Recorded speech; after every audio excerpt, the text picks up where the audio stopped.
2024 లేదా 25లో డిగ్రీ లేదా బీటెక్ చదివారా? సాఫ్ట్‌వేర్ జాబ్ కోసం ఎదురు చూస్తున్నారా? అయితే కోడ్ జ్ఞాన్ 100 డేస్ కోర్సులో చేరండి. జాబ్ సాధించండి. Hello sir. హలో అండి.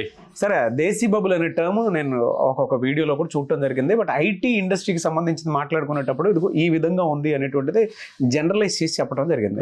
అంటే మీకంటే బాగా తెలుసు కాబట్టి, దాంతోపాటు మీరు ఇక్కడ నుంచి చాలా మంది స్టూడెంట్స్ని ట్రైన్ చేసి తర్వాత జాబ్స్లోకి వాళ్ళు సెటిల్ అయిపోయిన తర్వాత ఎక్కడెక్కడో ఉన్నారనుకోండి, వేరే విషయం.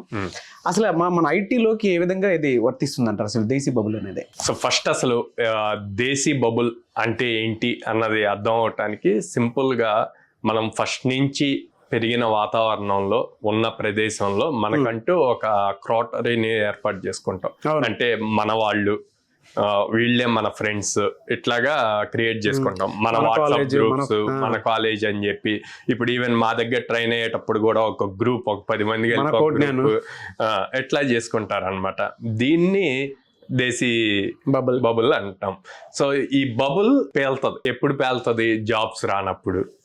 ఇంక ఇదే అని అనుకొని దీనికి రివర్స్ లో జరిగినప్పుడు ఎట్లా. సో అలా కంపేర్ చేసుకున్నప్పుడు ఐటీతో పోలిస్తే సో బయటికి వెళ్ళి రీసెర్చ్ చేయాలి. ఓకే, బయట ఎక్స్పోజ్ అవ్వాలి. అవుట్ ఆఫ్ ద బాక్స్ ఏం జరుగుతుంది అన్నది తెలియాలి. ఈ బబుల్లో ఉంటే బయట ఉన్నది ఏమీ తెలియదు అనమాట. సో సింపుల్ తీసుకుంటే ఎవరికైనా ఈ 10 మెంబర్స్ గ్రూప్ ఆఫ్ ఫ్రెండ్స్ ఉన్నారనుకోండి. ఈ గ్రూప్ ఆఫ్ ఫ్రెండ్స్లో ఎవరికైనా ఒక 10 LPA వచ్చింది, ఇంకో వాళ్ళకి 8 LPA వచ్చింది అనుకోండి. అరే 10 LPA 8 LPA అసలు ఫుల్ వచ్చేస్తున్నాయి అని చెప్పి మాట్లాడుకుంటారు. మైండ్ ఇంకక్కడ స్టక్ అవుతుంది. కానీ బయట రియాలిటీ అంతా 3 LPA 4 LPA రావటం కూడా కష్టమైపోతుంది. సో ఆ రియాలిటీ తెలియదు అనమాట అందులో ఆ గ్రూప్ ఆఫ్ ఫ్రెండ్స్లో ఉన్నప్పుడు. అండ్ ఇక్కడ మనం ఆ గ్రూప్ ఆఫ్ ఫ్రెండ్స్లోనే ఉండి కమ్యూనికేషన్ అంతా కూడా తెలుగులో మాట్లాడుతూ ఉంటాం. బయట ఇండస్ట్రీకి ఏం కావాలి? ఇంగ్లీష్లో కమ్యూనికేట్ చేయాలి. మనకి ఏదైతే స్కిల్ ఉందో దాన్ని ఎక్స్పోజ్ చేయాలి అంటే కమ్యూనికేట్ చేయాలి. టీమ్ లీడర్స్తో మాట్లాడాలి, టీంతో మాట్లాడాలి. సో అక్కడ కమ్యూనికేషన్ స్కిల్స్ మిస్ అవుతారు. సో అట్లాంటి అన్నిటి నుంచి బయటికి రావాలి. అండ్ స్కిల్, పైథాన్ డెవలపర్ అంటే జస్ట్ పైథాన్ నేర్చుకుంటే డెవలపర్ అయినట్టు అనుకుంటారు. లేకపోతే నేను ఈ ఐటీ కోర్స్ నేర్చుకుంటే నాకు జాబ్ వచ్చేస్తుంది అని చెప్పి ఎవరు చెప్తారు. సో అట్లాంటి వాటిలో ఉండొద్దు. అది రియాలిటీ కాదు. సో బయటకు వచ్చి ఆ బబుల్ నుంచి బయటకు వచ్చి రియాలిటీ ఏందన్నది తెలుసుకోండి. జస్ట్ పైథాన్ నేర్చుకుంటే రాదు. దాంతో ఉన్న యాడెడ్ ఫ్రేమ్వర్క్స్ అన్నీ తెలియాలి. తెలిసినప్పుడే అది వస్తుంది అనమాట. సో ఇట్లాంటి మల్టిపుల్ థింగ్స్ని దాని నుంచి బయటకు వచ్చి అబ్జర్వ్ చేస్తేనే మీరు సేఫ్ సైడ్ ఉంటారనమాట. ఇప్పుడు ప్రజెంట్ మన ఇండస్ట్రీలో ఏం జరుగుతుందంటే మ్యాక్సిమం ఫ్రెషర్స్ పాయింట్ తీసుకుంటే ఈ బబుల్లోనే ఉండిపోయారు అంతా. వెళ్ళి మంచి బీటెక్ కాలేజ్లో జాయిన్ అయితే జాబ్ వచ్చేస్తుంది. ఓకే, బీటెక్ అయిపోయింది, అలా ఇన్స్టిట్యూట్లో జాయిన్ అయితే జాబ్ వచ్చేస్తుంది. లేకపోతే మా ఫ్యామిలీలో ఇట్లాగా జాబ్ చేస్తున్నారు, మంచి పొజిషన్లో ఉన్నారు, వాళ్ళు రికమెండ్ చేస్తే జాబ్ వచ్చేస్తుంది, ఇట్లాగ ఉన్నారనమాట. కానీ అవి రియాలిటీ కాదు. దాని నుంచి బయటకు వచ్చి రియల్గా వరల్డ్లో ఏం జరుగుతుంది అన్నది తెలుసుకోవాలి. మంచి కాలేజ్లో జాయిన్ అయితే జాబ్ రాదు. నువ్వు స్కిల్ ఎంత నేర్చుకున్నావు, యూనిక్గా ఎన్ని ప్రాజెక్ట్స్ చేసావు, ఎలాంటి హ్యాక్థాన్స్లో పార్టిసిపేట్ చేసావు, దాని నుంచి నీ స్కిల్ ఏమొచ్చింది అన్న పాయింట్ బేస్ చేసుకొని నువ్వు కంపెనీస్కి అప్లై చేయగలవు.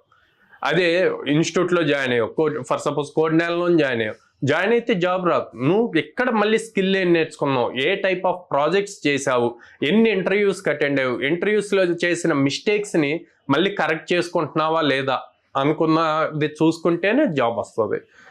వేరే ఓకే, మా ఫ్యామిలీలో ఒకళ్ళు మంచి టాప్ పొజిషన్లో ఉన్నారు కంపెనీస్లో, వాళ్ళు జాబ్ ఇప్పిస్తారంటే వాళ్ళు జాబ్ ఎందుకు ఇప్పిస్తారు? వాళ్ళు నీకు ఆపర్చునిటీ ఇస్తారు, ఇంటర్వ్యూ ఆపర్చునిటీ ఇవ్వగలుగుతారు రిఫర్ చేసి. ఆ ఇంటర్వ్యూ నువ్వు క్లియర్ చేయాలంటే నీకు స్కిల్ ఉండాలి. సో ఇట్లా కంపేర్ చేయొచ్చండి ఐటీ ఇండస్ట్రీని దేశీ బబుల్తో. అంటే ఓవరాల్గా కోడ్ జ్ఞాన్లో కనుక మనం మాట్లాడుకోవాలంటే సార్, ఇండస్ట్రీ ఎక్స్పీరియన్స్ అనేది ఆ అవేర్నెస్ ఏ విధంగా క్రియేట్ చేస్తారు?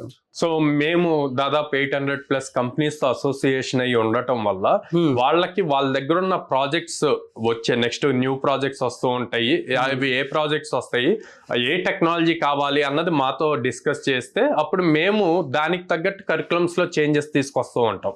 సో ఇక్కడ మేము బేసిక్గా Python full stock, Java full stock, data analytics, data science ఇవి జరుగుతూ ఉంటాయి అన్నమాట. సో మేము ఆ ఇండస్ట్రీకి తగ్గట్టు మేము ఆ చేంజెస్ చేస్తున్నాం కాబట్టి మా దగ్గర ట్రైన్ అవుతున్న స్టూడెంట్స్ కూడా ఈజీగా జాబ్స్ క్రాక్ చేయగలుగుతున్నారు. ఇప్పుడు ఎక్కడెక్కడ ఉన్నాయి సార్ మీ ఇన్స్టిట్యూట్స్?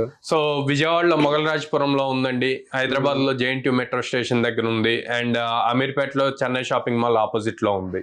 ఇప్పుడు కొత్తగా పాస్ అయినటువంటి వాళ్ళు, అంటే పాస్ అవ్వడానికి రెడీగా ఉన్నటువంటి వాళ్ళు, ఏదైనా డిగ్రీ చేసినటువంటి వాళ్ళు ఇప్పుడు కెరీర్ స్టార్ట్ చేస్తే ఏ మంత్ లో పాలసీ ఎట్లా వచ్చండి కోర్స్ పూర్తి చేసుకుని? సో జనరల్ గా అందరూ ఇప్పుడు ఎవరైతే ఫైనల్ ఇయర్ లో ఉన్నారో మొత్తం బీటెక్ ఆర్ డిగ్రీ కంప్లీట్ అయ్యాక అప్పుడు మళ్ళీ ట్రైనింగ్ తీసుకుందాము, అప్పుడు జాబ్ రిలేటెడ్ కోర్స్కి వెళ్దాము అని చెప్పి థింక్ చేస్తారండి.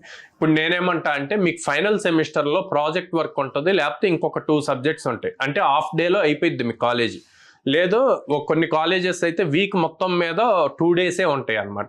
సో ఆ రిమైనింగ్ డేస్ ఇప్పుడే మీరు స్టార్ట్ చేయండి కోర్స్ నేర్చుకోవటం, అప్ స్కిల్ అవ్వటం, లేటెస్ట్ టెక్నాలజీస్ నేర్చుకోవటం. మా దగ్గర అలాగా జాయిన్ అయితే గనక వీళ్ళు 2026 ఏప్రిల్కి వాళ్ళకి బీటెక్ ఆర్ డిగ్రీ అవార్డు అవుతుంది కాబట్టి మేము ఏప్రిల్ దగ్గర నుంచి ప్లేస్మెంట్ ఆపర్చునిటీస్ చూపిస్తాం. సో ఇప్పుడు డిసెంబర్ ఎండింగ్కి వచ్చాము, సో ఫర్ సపోజ్ జనవరిలో జాయిన్ అయ్యారంటే బై ఆగస్ట్ ఆర్ సెప్టెంబర్ వాళ్ళకి జాబ్ వచ్చేస్తుంది.